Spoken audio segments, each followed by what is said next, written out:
they weren't just sitting there asking, like, at what point in history did bronze and iron come into use? Well, they actually came into use like far apart from each other. They're not trying to just get at that strictly historical question. They're asking, like, what kind of world are we living in?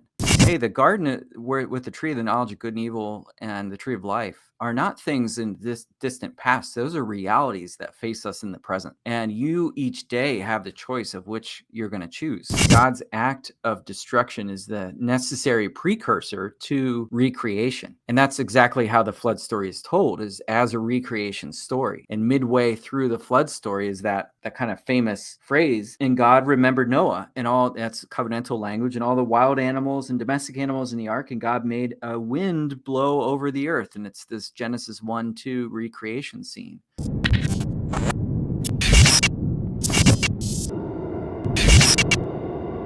Hey everyone, this is What Your Pastor Didn't Tell You. Today I'm on with Dr. Matthew Lynch. We're going to be talking about violence in Genesis. Cain and Abel, the very first sin after Adam and Eve fell.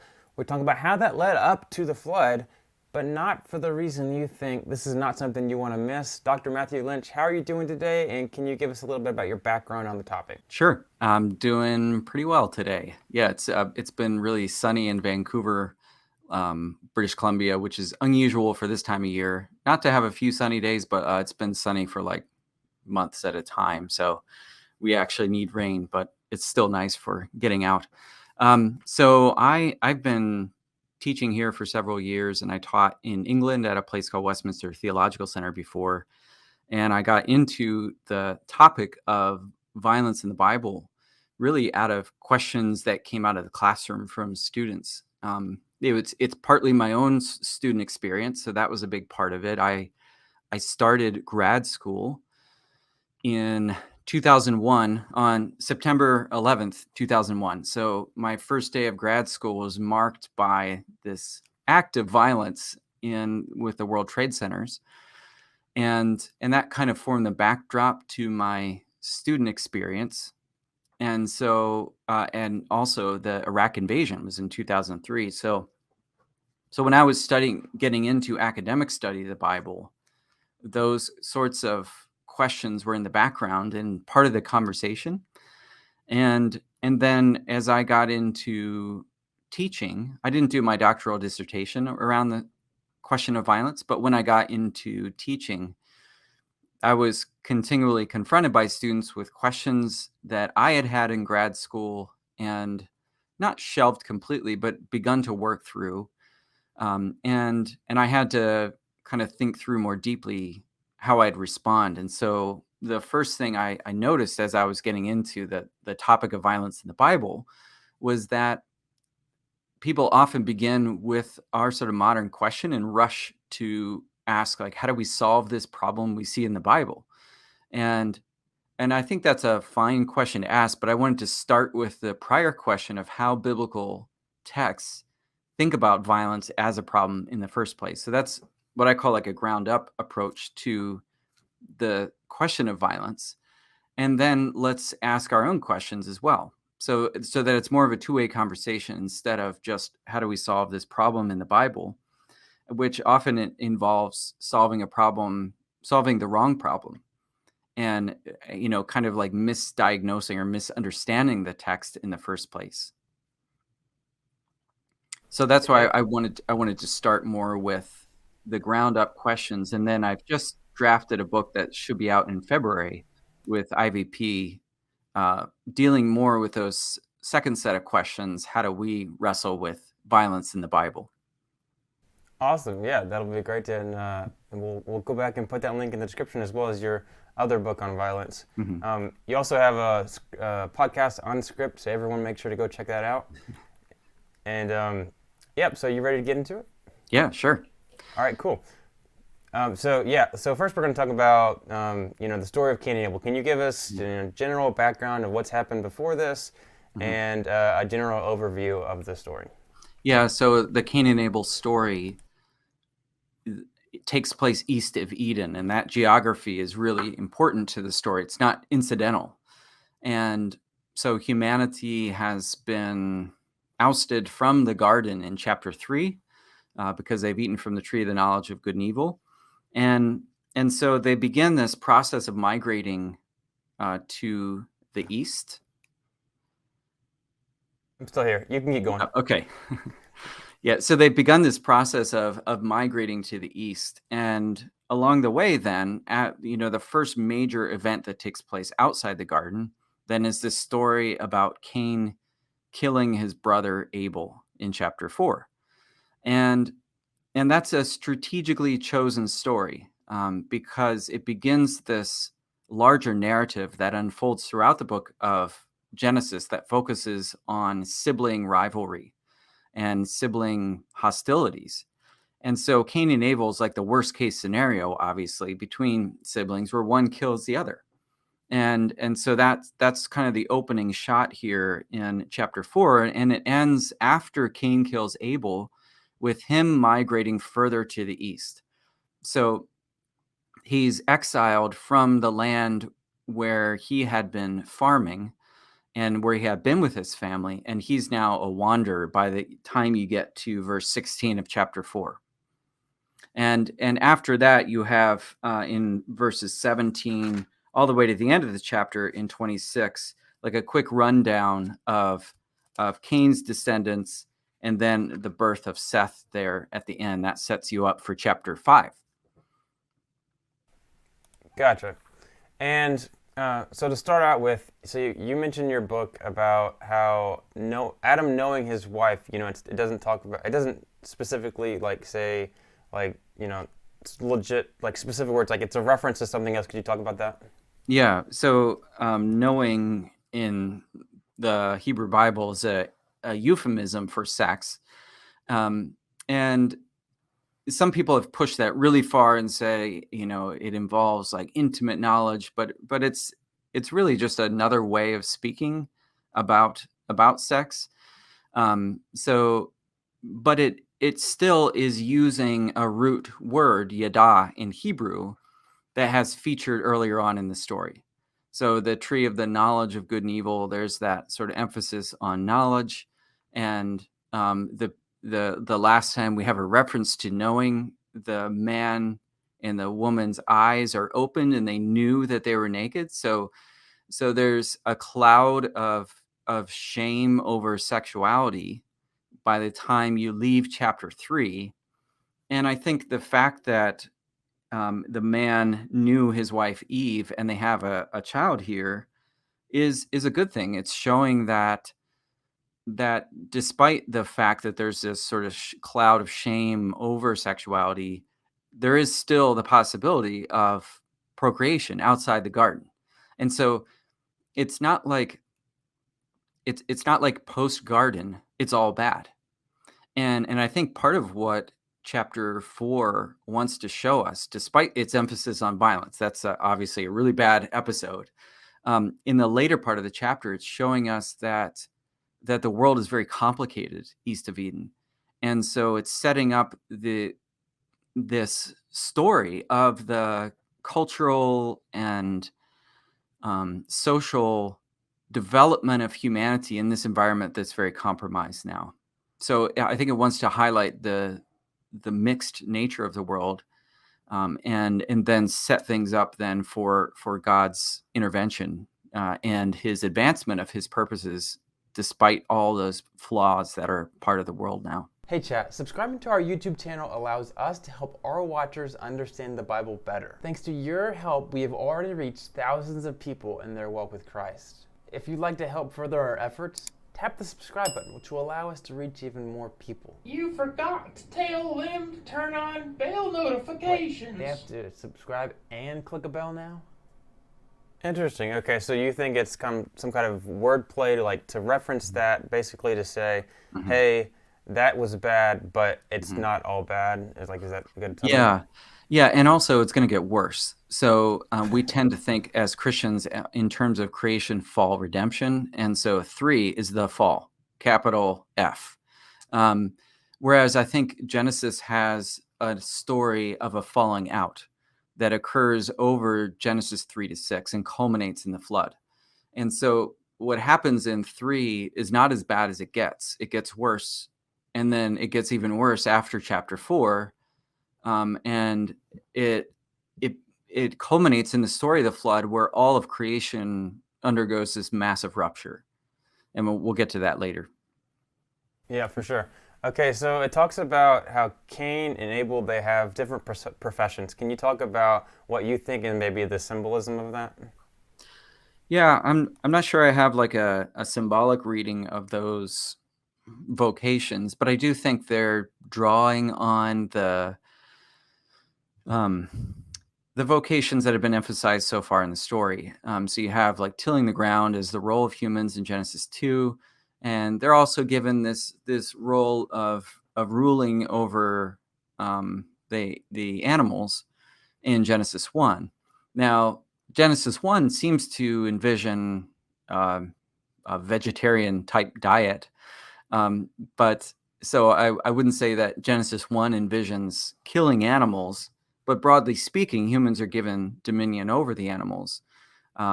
And so in any case, you have these two vocations, with Abel keeping the flocks and Cain keeping the ground or the soil.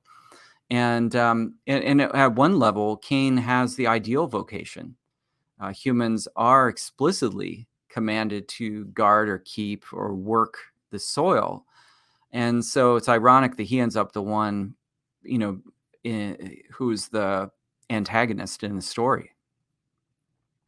Yeah, so Ian Proven, one of your friends, I would assume, he's Mhm. talked about it a little bit. I I mean Joshua John Vinney, he wrote a paper on how like the serious negative connotations of subdue and rule in Genesis 1. Mhm. So it sounds like you don't think it's like supposed to be that harsh. Could you talk about that? Yeah, so it uses the word,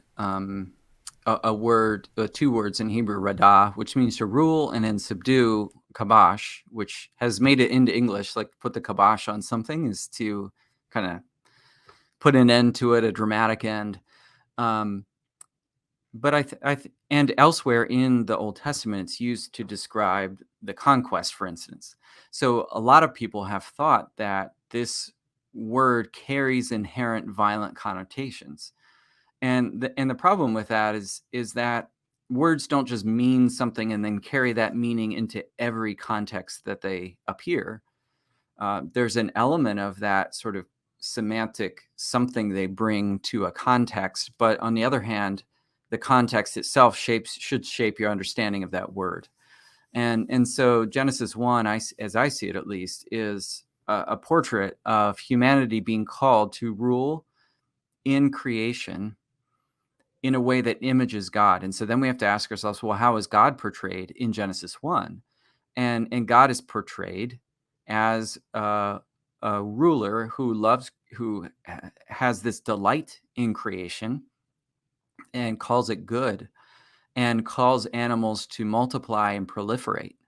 And so there's no indication that there's hostility in the world. Even the sea creatures, which in Hebrew they're tanim, they're they're usually associated with like violent sea monsters. But in Genesis 1, God says to them, "Be fruitful and multiply." So there's a clear picture in Genesis 1 that the entire world is good, which means worth flourishing and worth multiplying and fit for purpose. And so I think humanity is meant to rule and subdue in that context. And then so then you have to ask yourself, well, what are they subduing? And I think it's just part of the cultivation process, where if you've ever gardened, there's an element of like clearing the ground, but that's quite different than sort of killing an enemy, something, or having to get rid of something that's inherently hostile or violent. So yeah. Very fascinating. Thank you for that. Okay, so back on the original topic. Yeah. So Cain, he's a servant of the ground. You mentioned that maybe it's like a reference to Adam being from the dust. What do you think about that? Mhm. Yeah, I think the story is trying to emphasize that Cain is missing something very important about his vocation. And so to our minds, like how you treat the ground is not necessarily tied up in how you treat other people. I know we could imagine, like, well, obviously, if you pollute the ground, that's bad for other people. But Genesis imagines something more intimate, and it's expressed in a series of word plays. So you have, like in Genesis chapter 2, that there's this aid, which is like a stream that comes up from the Adamah, and it waters the whole, which is the word ground in Hebrew. And so that's acoustically similar. Aid and Adamah are involved the same first two consonants. And then it says that the Adam, again, the first same consonants, three of the four consonants that make up the word Adamah are part of Adam, humanity, comes from the Adamah. So the story wants us to see that humans are intimately connected with the physical world. And that's not just a physical reality, it's also a moral and spiritual reality. And so the way that you relate to other people is a comment on how you relate to the ground and vice versa. And so for Cain to kill his brother is an act of violation against the ground. And or to flip it around, a failure to take seriously his role as worker of the ground or keeper of the ground. So the story is tying together things that sometimes in our minds maybe exist in separate spheres, like you're a farmer, but that's separate from like whether you're a good, you could be a good farmer and a bad person toward other people. In the biblical world, I think those, you wouldn't separate those like that. You'd say if you're a good farmer, you're going to treat people well. Gotcha. Yeah. So so it goes on in the story where Cain and Abel, they go out to the field. Cain kills him, and then there's this more language with the ground, and almost like the ground's upset or something like that. Could you talk about that? Yeah. So it says in verse 10, the second time that God comes to him, the first time he comes and says, sin's lurking at the door. You better watch out. You better master this sin. And he doesn't. And then God comes the second time after he's killed Abel. And the thing that's got God's attention, according to the story, is the fact that the ground has actually cried out. So it says in verse 10, the Lord said, "What have you done? Listen, your brother's blood is crying out to me from the ground." And so you have this image of Abel's blood having reassimilated with the ground from which he came, and that ground then crying out on his behalf. And then it goes on, it says in verse 11, "You're cursed from the ground, which has opened its mouth." So the mouth has a voice, the ground has a voice, "to receive your brother's blood from your hand." So it's a very evocative image of a ground that's able to cry out on behalf of a person who suffers violence. Now, again, like in our mind, maybe it's just kind of, interesting poetic image, but I think there's a conceptual point being made here that, of course, the ground's going to get involved because we come from the ground and we're morally connected to the ground. So for the ground to cry out is a very natural response from the perspective of this story, because humans come from the ground, they return to the ground, and the ground can, in that sense, function as a kind of legal advocate, even once you're gone. So because the ground is also not just an advocate, but a victim, it's a co-victim with Abel of the violence he suffered from his brother. Awesome, good stuff. Okay, so in Genesis 4:14 it says, "Today you've driven me away from the soil, and I shall be hidden from your face. I shall be a fugitive and wanderer on the earth. Anyone who meets me will kill me." So yeah, what is Cain afraid of?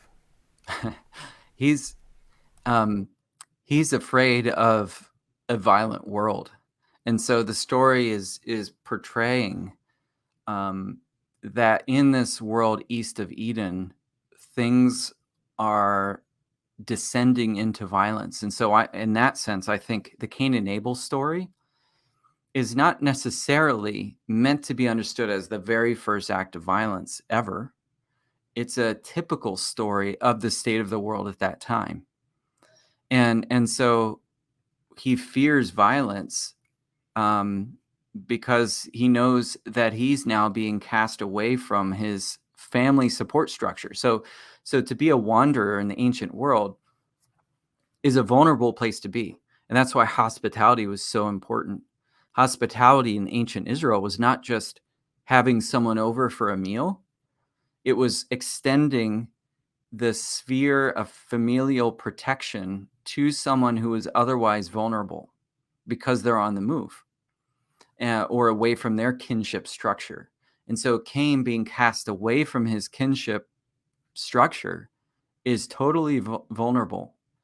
And he fears violence because the world is also broken. And apparently, the story doesn't really tell us where these other people come from.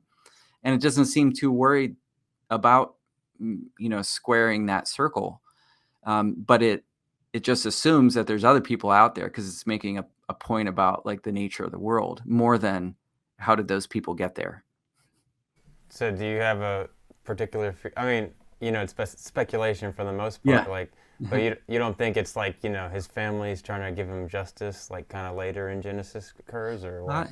Not necessarily. I mean, you could, I guess, if you're committed to seeing Adam and Eve as the very first humans who existed, and keeping this sort of spread of humanity nice and neat from them outward, then you would have to say, well, just like Genesis 5 says that they had other sons and daughters, then these must be those descendants who have been born in the meantime and gone and spread around. Well, then I guess that's theoretically possible, but that doesn't seem to be the assumption in the story, because I think the point is that he's leaving his family.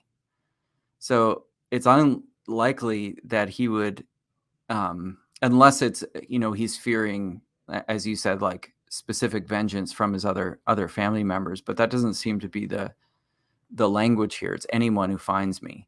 And so, yeah. So I think we're to imagine a world that has other people in it, living in other places. Very fascinating. Okay, and I guess that kind of enters the next question: is how does he build a city with just his wife and his son Enoch? Yeah, I think the story is doing more than giving us a carefully sequenced set of events that makes sense historically. I think we've already had clues in the story that we're not to treat this as a kind of straightforward historical account in the modern sense of that term. So if you go back, for instance, to Genesis 2 in the Garden of Eden, the garden has 4 rivers coming from it that flow around the entire known world, and it introduces a kind of impossible geography to signal to us, I think, as readers, that hey, we're not dealing with a typical kind of story.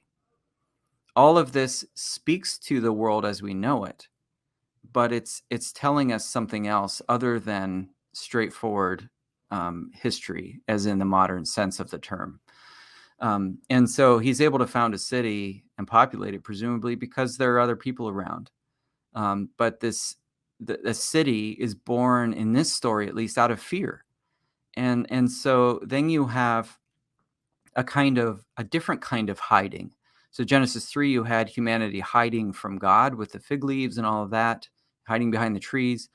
Here you have humanity hiding from each other out of fear. And I think that's part of the point of that, stage in the story. Gotcha. Interesting. Very cool. Interesting stuff. Okay, so on the topic of I don't know, my notes messed up here. Anyways, so on page 53 of your book, you talk about how there's this response by God that he's trying to like protect the ground. And my question for you is like, why would the ground need protecting, and why would God care to protect it? Yeah, so I think it's more like I don't remember if I said protect the ground, but I think what I see happening there in 4 with Cain is that God is really just reading out the consequences. It's like, you've taken this poison pill, now here's what's going to happen. Um, as opposed to, here's a punishment that's not intrinsic to the action itself. So if you think about it, he's spilled his brother's blood on the ground. The ground is incensed about what's happened. It's crying out. It's sort of joining in this cry for vengeance. And so it also says in the story, when God's reading out the consequences, it will no longer yield its strength to you. Or another way of translating that is its produce. And so, whereas in Genesis 3, the ground put forth thorns and thistles toward humanity because of what they had done, the ground got involved there too.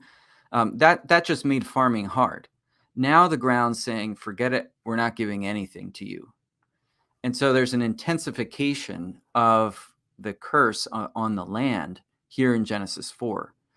And so I think God is simply spelling that out. And it's interesting because Cain interprets that not just as alienation from the land. That's why he becomes a wanderer. He has to. He has no means of farming. But also as alienation from God's presence, because I think the presence of God was understood to be mediated through whether the ground put forth produce or not. So it's like, you could look at the ground and read the temperature of your relationship with God. And so he's reading the relationship barometer of the ground, and saying, I'm driven from your presence now too. And I actually think, and this is speculative, but back when God showed favor to Abel's sacrifice but not Cain's, the way that Cain probably knew that was crop failure, and or some kind of issue with his crops. So that's just a conjecture, but I think it kind of fits with the way that this story portrays Cain's relationship with the land. That's so interesting. That's interesting. I'll have to think about that. Okay, so as we keep going, it talks about, well, actually in the NRSV it says the beginnings of civilization. So can you talk? Yeah. So of course, Cain, he makes his city with the son. He names it after his son. And can you talk about, what's going on? Like, what's the point of bringing up all these names? And then of course, what's happening with the Lamech and his wives? Yeah. So I think the story it's like Genesis 3. So in Genesis 3, you have the development of clothing. And I don't think the point of the story is that humans should have been naked all along, and now they're going to have to wear clothing. That's a too simplistic read of the scenario. I think that Genesis 3 and 4, and really on from there as well, are exploring the dynamics of cultural and technological development. And so the humans' first attempt at technological development or cultural development by making clothing doesn't go so well, and God makes the sort of improved clothing. And that's all part of the development of culture. And, we wear clothing not just to cover nakedness, but also to express ourselves, to identify with a group, or to decorate ourselves. So there's way more going on than just covering shame. But then Genesis 3 also recognized, but cultural developments are also tied up in fraught issues like the covering of shame. And so same with technology. So you have in Genesis 4, from Cain's descendants comes the ancestor of everyone who lives in tents and has livestock, or those who play the lyre and the pipe. And those are great developments, musical instruments. And then you have this other person, Zillah, and that's one of this guy's Lamech's wives. And she gives birth to someone named Tubal-Cain, who made all kinds of bronze and iron tools. So on the one hand, bronze and iron are wonderful metals for plowing, for tools, and so on. But they can also be used as weapons. And I think I think again, like it says that right before giving this little poem, a snippet of a poem about this guy Lamech, who brags about wounding someone killing someone who had merely wounded him. And so he then appeals back to the Cain story. He says, if Cain is avenged sevenfold, then I'm avenged 77-fold. So he's escalating violence and killing someone just for the mere act of wounding him. So it's all in this, couched in this story of development and progress, so to speak. But that's a fraught situation. Just like today, we know we can make the internet has real conveniences. Like you and I can speak with each other, but it also has all kinds of awful aspects to it as well. Or we make planes that can fly and get us places, but they can also drop bombs on us and pollute the atmosphere. So technology is neither good nor bad. It's this really mixed situation. I think the story recognizes that. That's interesting that you come to that conclusion because, like, this is just like my uneducated opinion on the topic. So it seems like, okay, Adam and Eve fall, then the first sin, really bad. Then all of a sudden you have these mentioning of like all these new technology, and then more bad, and then of course that leads up to the flood, which is really, really bad. Yeah. So it seems like it's surrounded by all this bad. So I would assume that a lot of people will say that, okay, that must be trying to say that these things are bad, all this technology is bad, cities are bad. So what makes you conclude that it's not saying that? Well, I'll take two examples. One is the lyre and the pipe, the musical instruments. I think you'd have to really kind of stretch it to say this is just a purely bad development, because music has really good connotations, and those things are exhorted in the Psalms as things to take up to praise God with. And so I think the story recognizes that good things happen as humanity grew and developed. Take another example. This is an interesting one, I think, is that after eating of the tree of the knowledge of good and evil, the story even says they became like God, knowing good from evil. And so they gained in wisdom, but in a way that was apart from that kind of obedient relationship with God. And so it's possible to grow in wisdom, which is not an inherently bad thing, but when that's coupled with sort of rebellion against God, it can be a toxic thing. And so it's sort of like I don't know if this is a great analogy, but it's like a medicine where the line between medicine as something that heals you and medicine as something that kills you can be very fine.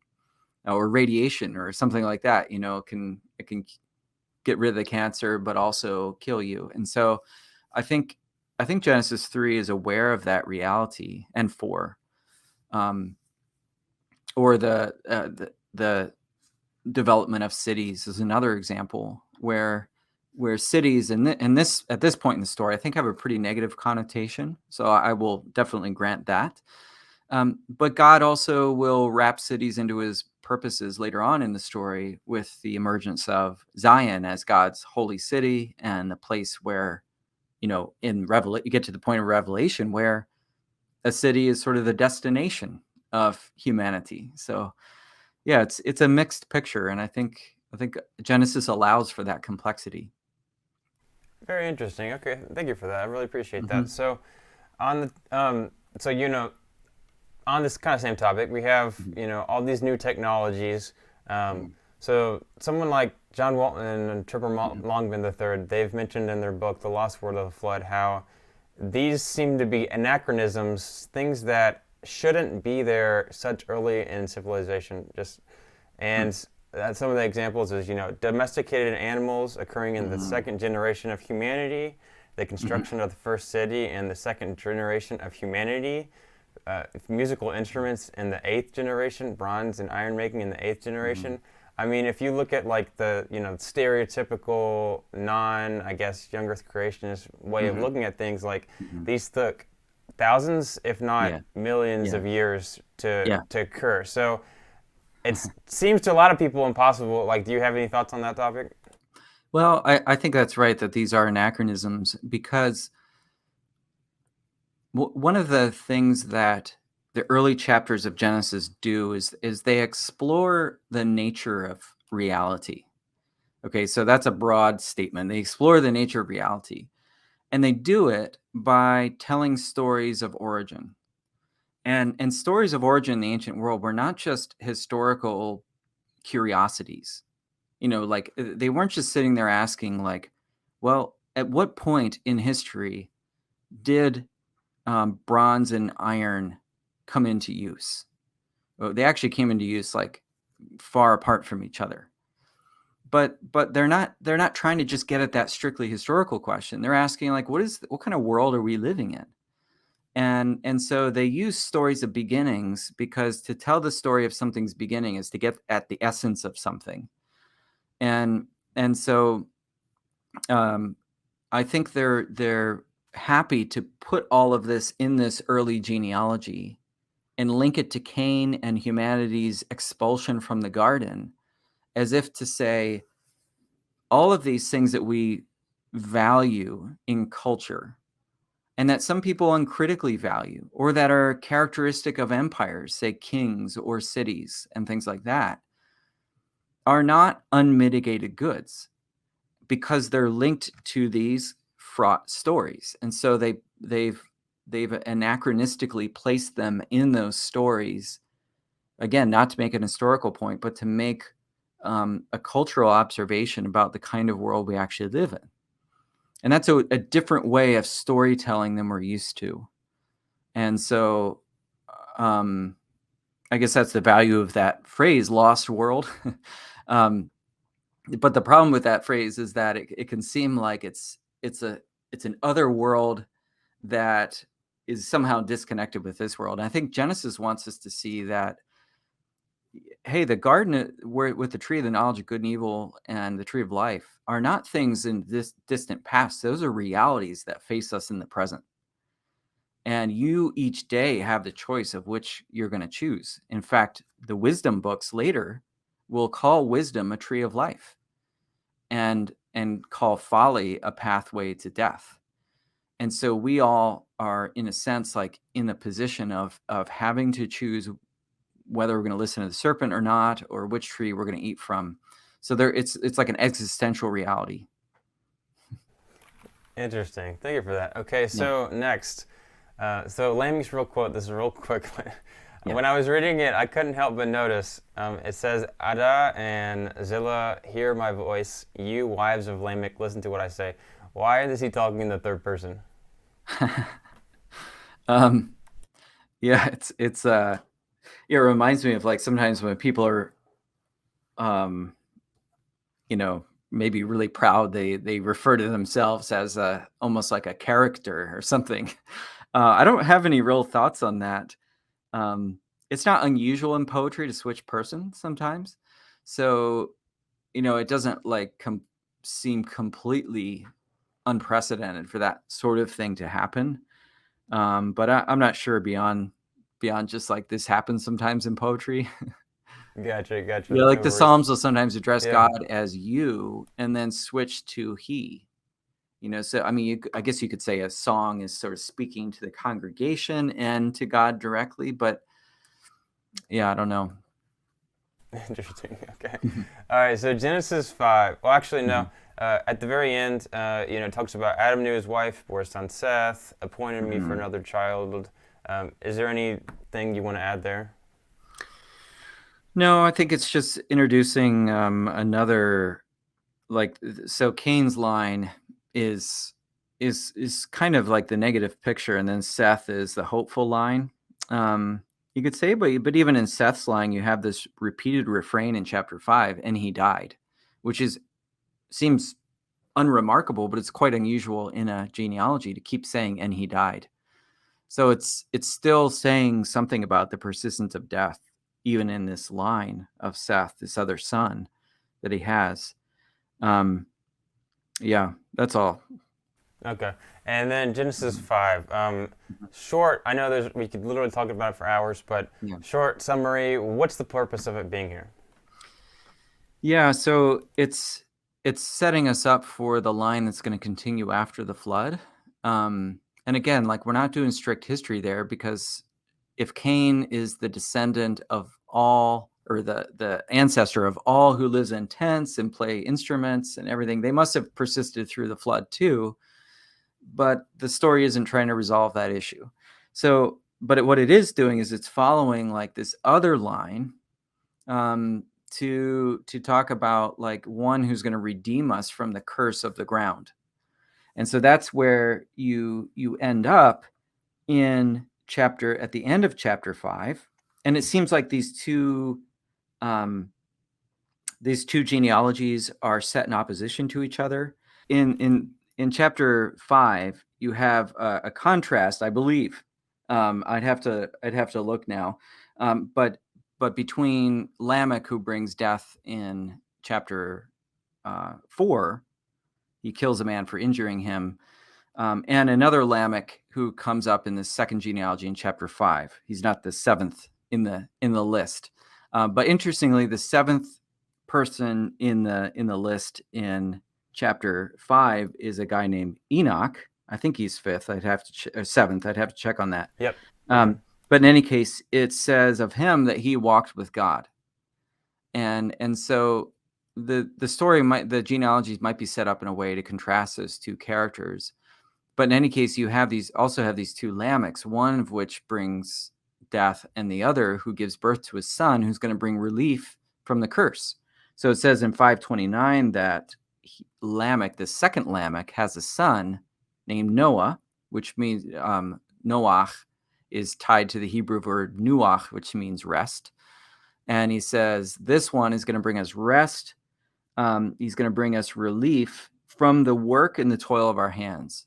And so, what had previously been a source of cursing and harm for humanity is now going to be somehow relieved by this figure, Noah. And so, we're to expect the story is set up in a way for us to expect an alleviation from the curse that has afflicted the ground. So, you can see how much the ground features in these stories from Genesis 2 all the way through 5 and Yeah, for really on sure. from there. Hmm. Yeah. Random thought. Is this the first, or is this the second prophecy in the Bible? It seems like Lamech is saying, or Lamech, whatever, he's Hmm. saying that Hmm. Noah's gonna do something real great. Yeah. I guess it's the second human originated prophecy, because God says, like, here's what's going to happen. So it's not prophetic because it's directly from the mouth of God. But yeah, that's an interesting point. I hadn't thought of that before. Um, so Lamech is foretelling future vengeance. So it's not just that he commits violence, he also is promising an escalation in violence. And then the second one in the contrasting narrative, the second Lamech, is foretelling um, restoration. Yeah, that's a good observation. Interesting. Thank you. I am a Yeah, scholar myself. yeah, Um, you are. anyways, Genesis 6. So it starts Mhm. with the sons of God, and without spending 17 hours on that, can you talk about just like why do you think that it's in the text here? Yeah, I think it's actually it's like it has like a distinct role to play, and it doesn't bother to give us the backstory. So obviously, there's more to this story that the Bible isn't interested in filling us in on, because it starts out like with telling us that when people began to multiply, the sons of God, as if we've met them before, and we haven't. And so it just assumes knowledge of them, and it says that they came into. Well, I should read the sequence. They saw the daughters of humanity that they were tov, they were good, or fair, or beautiful, and they took for themselves. So this sequence of seeing that something's good and then taking it for yourself is meant to remind us of humanity, of the woman seeing that the fruit of the tree was good for making one wise, and then taking it and giving it to her husband who's with her. So that already should signal for us that this is not a positive evaluation of what's happening here. All right. So, and then it describes that these offspring of the sons of God and the daughters of humanity were the heroes of old, the warriors of renown. And this is a way of speaking about ancient kings. Okay, like warrior kings are sort of hunter king figures in their, at least in their how they presented themselves. And Genesis is like messing with that royal descent from heaven narrative that was so prominent in the ancient world, and saying, like, because in other ancient cosmologies, kingship essentially dropped from heaven as the best thing that ever hit earth. And Genesis is taking that way of telling a story and saying, actually, it was a fraught scenario, and it was deeply problematic, and it was actually an act of rebellion and boundary transgression. So I think that's what's going on with that story. And they're linked to, these figures are linked to the Nephilim, who also just no backstory, they just show up. But Nephilim means literally fallen ones. And so when they show up in Numbers and in Joshua, their descendants show up in Joshua, occupying the cities of Canaan, we're to think of these corrupt, ancient rulers and warriors who take whatever they want and are pretty wicked. So I think that's the backstory for those, I guess. Yeah, awesome. Okay, so in Genesis 6:6, it talks about, God is, and what you would translate it as, pained to his heart. What do you think, well, maybe not you translating, but what would you translate that as, and what's the significance of that? Yeah, it's literally a pain to his heart in 6:6. And it uses the root, the verbal root of the same noun that describes the pain that Noah was going to relieve humanity of, or the pain that would be part of the woman's childbearing. And so now I think what the story is telling us is that this sin, which had corrupted the world so profoundly, is also somehow affecting God deeply. And that sets us up for like God's grief as his primary response to what's happening in the world. And then forces us to think of the flood and God bringing the flood as an act, as something that grieves him, and not something driven by anger, which it's easy to think of like, oh, that must be a punishment, his wrath or something like that. But it's, the story presents it like in terms of something that hurts him deeply. Interesting. So, obviously not all the translations have that. I mean, you say that's literally. Could you talk about, just in the NET section, NET commentary, like it gives you like 17 different ways to translate it. So, could you? I mean, are you something like? Is this something like you're so confident in, or like why not one of the other ones? I mean, I could imagine other translations, but so the root there, the verbal root is atzav, and the noun form is etzavon, and that's the same. That noun is used to describe the woman's pain. So I think we're meant to see a connection between these things. It's not like that word occurs all over the place in the Old Testament, and so it's just mentioned it at the end of chapter 5, where I think I just have to, let me look at the Hebrew real quick. But this son, Noah, is going to give us relief from etzvon, from the pain that characterizes our toil. So it's like the verbal form of that noun, pain, is to be pained. And that's what it seems that God is experiencing there. Interesting. Thank you for that. That's really cool. Yeah. Okay, so this is going to be a bit of a side tangent. So in the text of Jeremiah, well, kind of all throughout it, it's got all this creation language. A lot of scholars have noticed. You spend a little bit of time in your book. Can Can you talk about like how Jeremiah uses the phrases and Mhm. Yeah. just going through that, like what is Jeremiah doing with all that? Yeah, it's a really fascinating passage, Jeremiah 4, and because it picks up a lot of creation language, and I don't think it's like a direct commentary on Genesis 6, but it begins like the main passage here begins in 4:19 in Jeremiah with the prophet, or actually it's not even entirely clear, it could be God saying, my anguish, I writhe in pain." And then it goes on to, in a couple of verses, in verse 23, actually in verse 22, "For my people are foolish, they do not know me. They're stupid children, they have no understanding." So lack of understanding or wisdom is part of the problem here. And then 23 is where it really kind of connects us back to Genesis, because it says, "I looked at the earth," that's presumably Yahweh able to look at the earth, "and behold, it was tohu vabohu." And so this looking, behold, assessment sequence is also present in two cases in Genesis that are very important. So the first one is in Genesis 1:31, where it says God looked at the earth, and behold, it was very good. So that's the first assessment, and a very positive one. And then in chapter 6, it says God looked at the earth, and behold, it was ruined.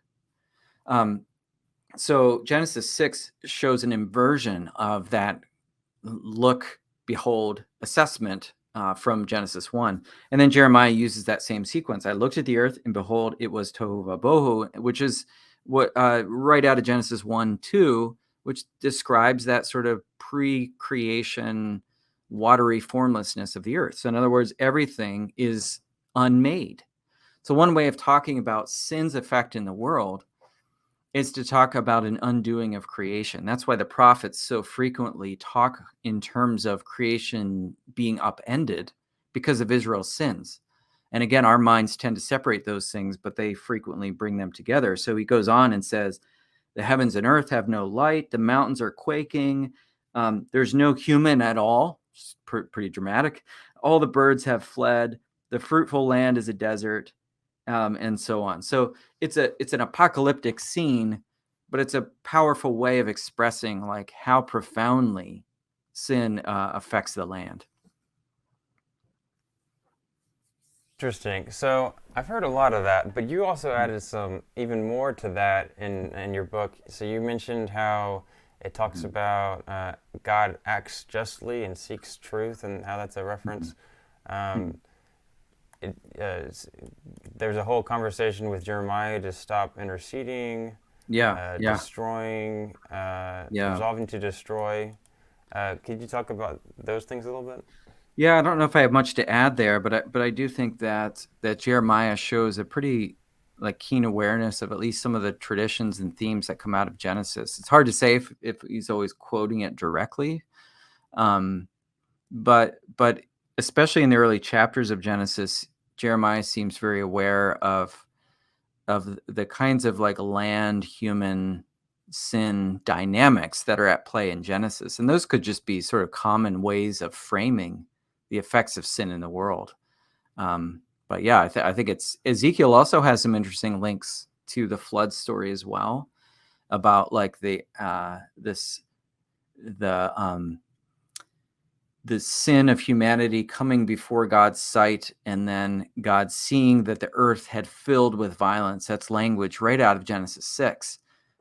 Is so the prophets seem to be either picking up on Genesis or evoking similar images that were prevalent for talking about utter corruption or total creational collapse that accompanies a broken human situation. So you're thinking some kind of like decreation language Yeah. that's common to the culture. Yeah, Interesting. yeah, exactly. And it's poetic. I don't think Jeremiah is being literal that God looked at the earth and there were no human beings anywhere. It's poetry, but it's a way to express like how total, uh, how totalizing Israel's sin was. Interesting. Interesting. Yeah. Okay. So Most translations of Genesis 6, 11, and 12 say the earth was corrupt. Can you tell us what you think is a better way to translate it and what the significance of that is? Yeah. So I guess, are you thinking, of Genesis 6:11? So now the earth was corrupt in God's sight, and this is again like one of those that sequence that I was just saying. In verse 12 that appears, but anyway, the word there for that gets translated corrupt is actually a verb. It was corrupted, or literally, it was ruined before God, because the earth was full of violence.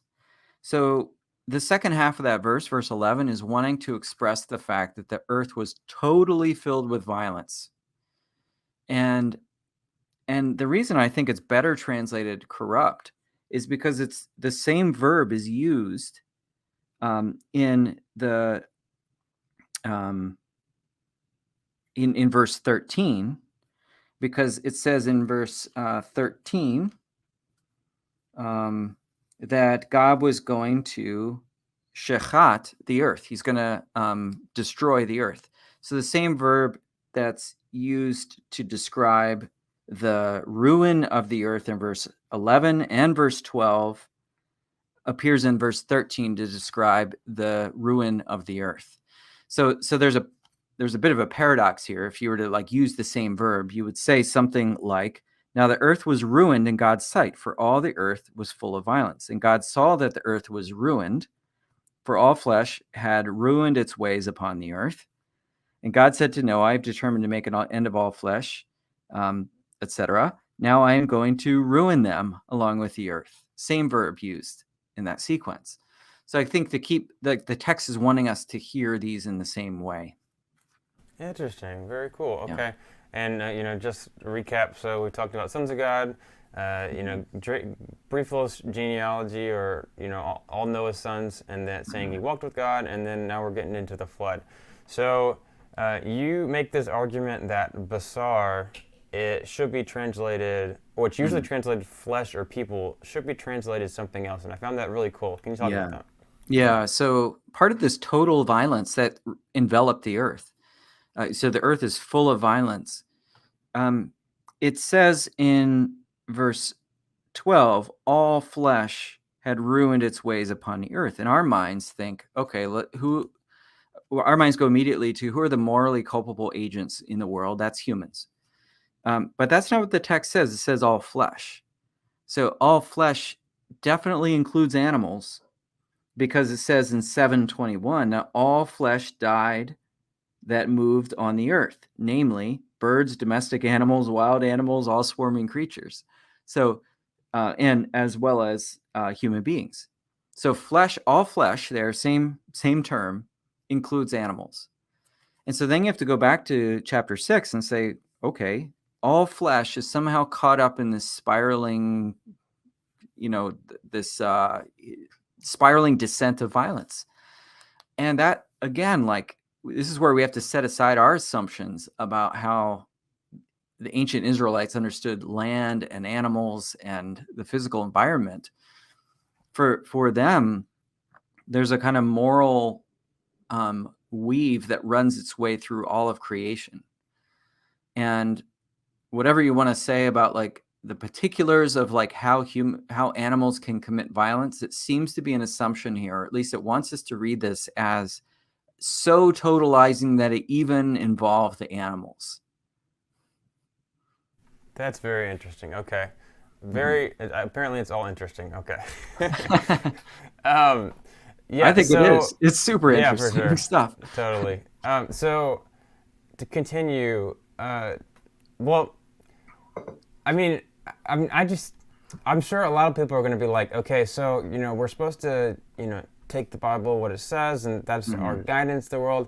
And then it seems like, according to you, that it's saying that the earth, there's morality having to do with the earth, and that animals almost like they could sin or something like that. I mean, can you talk about one, I mean, I don't know anyone that thinks that an animal can sin, maybe cats or something like that, but that's about it.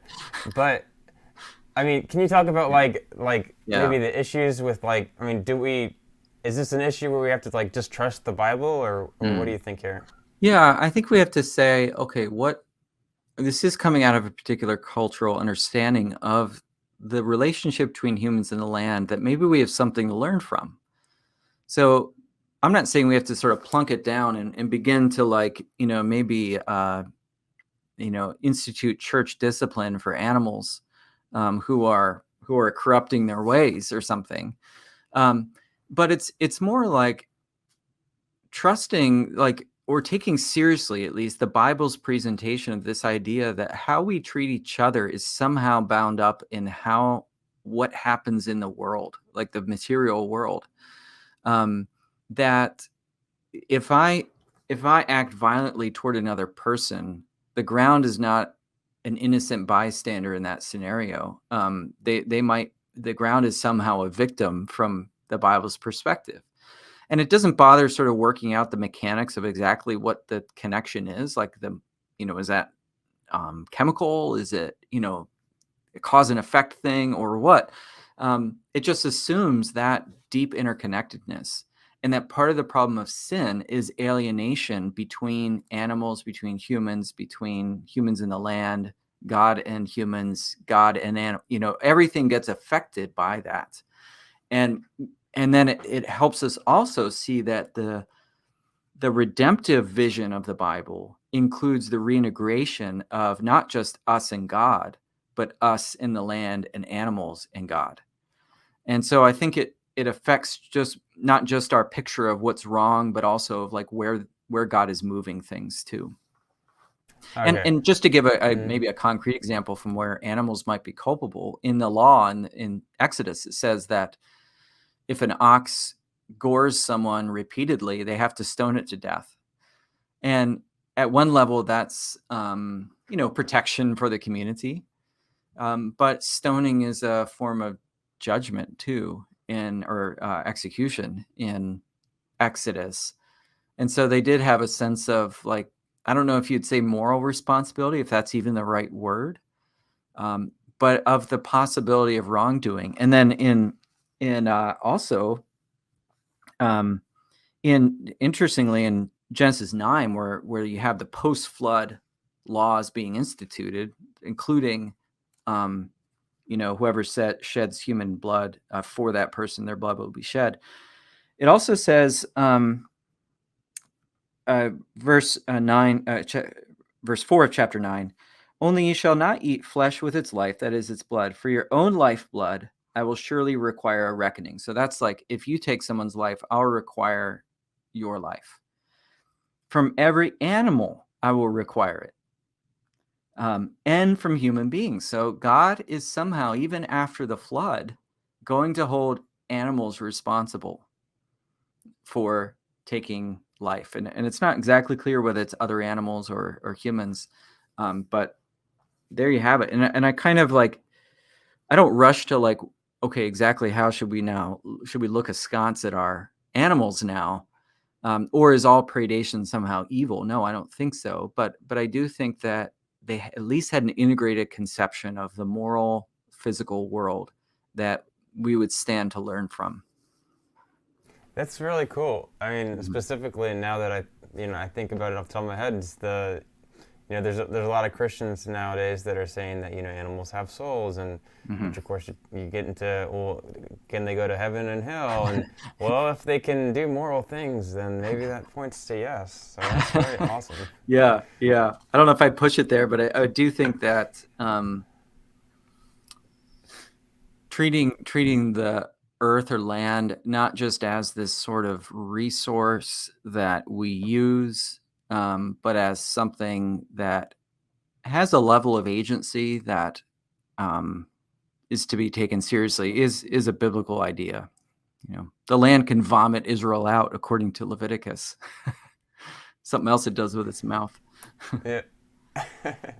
Well, okay, so on page 66, you say, according to the logic of the story, his decision to ruin creation, speaking of God, it was unavoidable. So Hmm. the God's decision to ruin creation was unavoidable. Creation had Yeah. already collapsed, and thus demolition was the only option if there was to be a future for creation.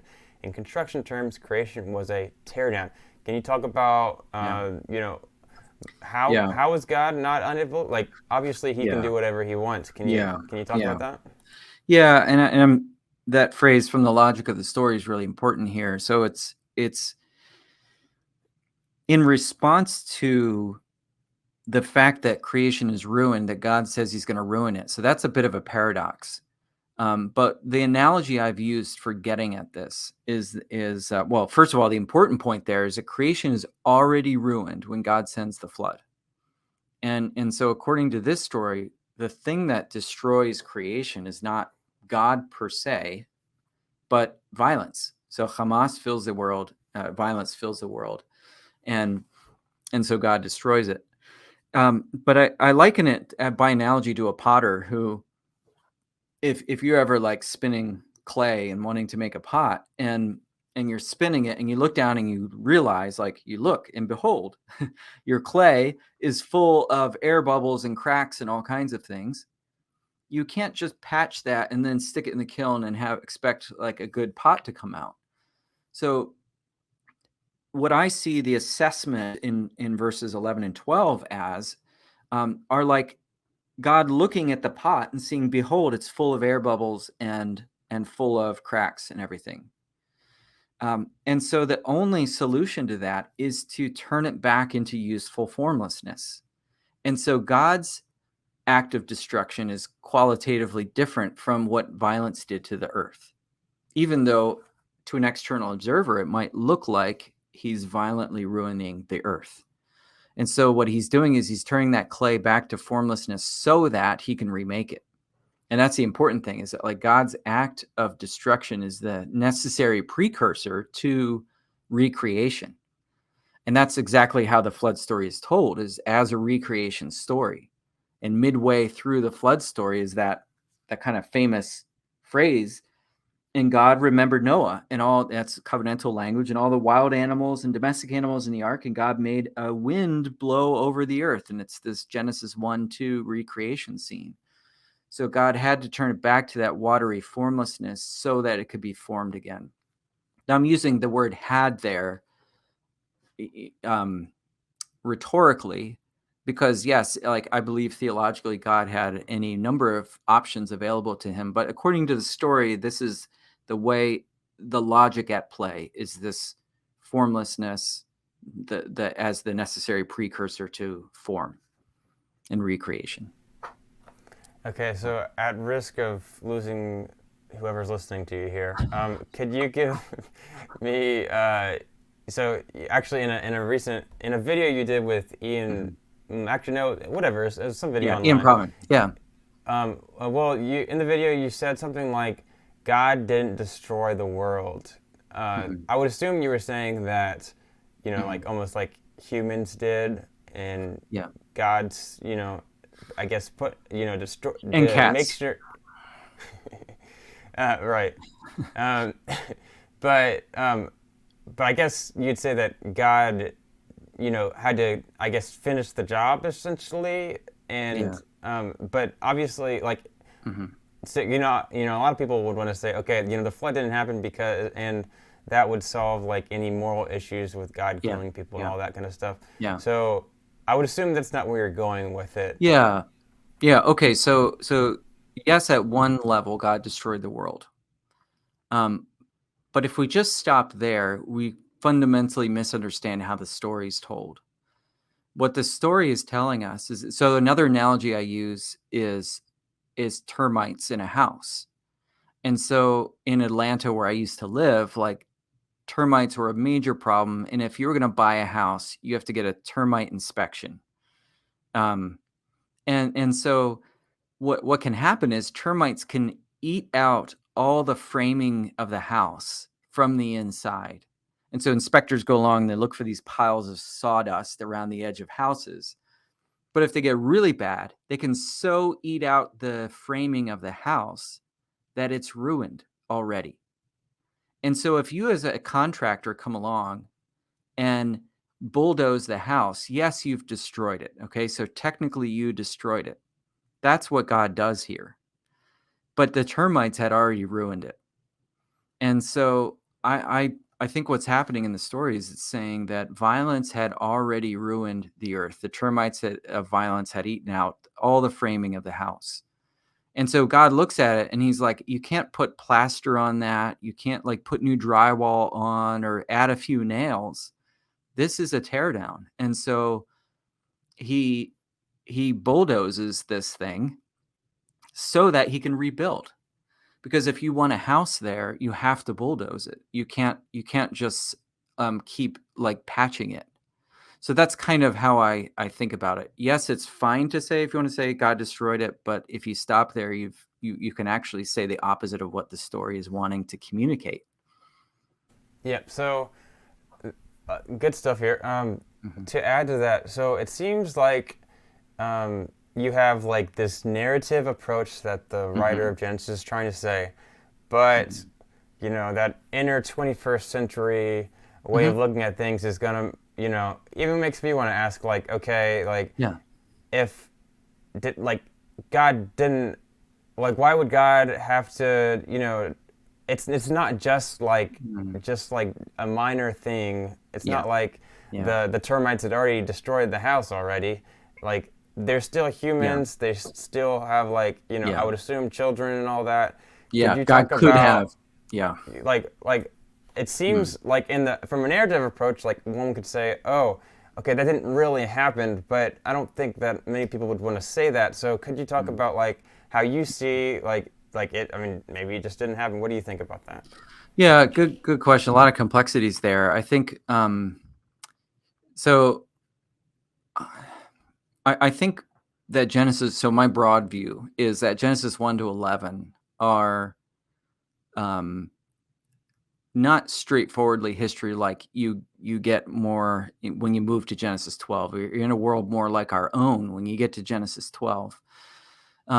But these stories, that doesn't mean a story can't be true. Like the man who goes down to Jericho and he's mugged and along the way, and then the priest and the Levite and the Samaritan walk past him.